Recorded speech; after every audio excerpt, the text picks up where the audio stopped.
నేను బయటికి వెళ్తే మామూలుగా ఉండదన్న కేసీఆర్ ఇదేనా? హత్యా రాజకీయాల్ని ప్రేరేపించడమే నీ లక్ష్యమా?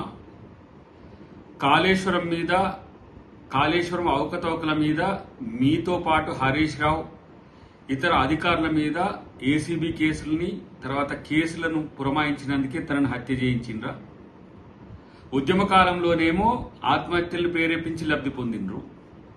ఇప్పుడు మళ్లీ రాజకీయాల కోసం రాజలింగమూర్తి హత్య దేనికి జరిగింది అనంటే కేవలం మీ రాజకీయ ప్రయోజనాల కోసమే. మాకెవరైనా ఎదురొస్తే ఇట్లా ఉంటదని చెప్పడానికే ఈ హత్య జరిగింది. కేసీఆర్ని, హరీష్ రావుని, ఇతర అవినీతి అధికారులను ఈరోజు తను ఎదిరించినందుకే ఆ మాజీ కౌన్సిలర్ సరళ భర్త ఈరోజు హత్యకు గురైంది.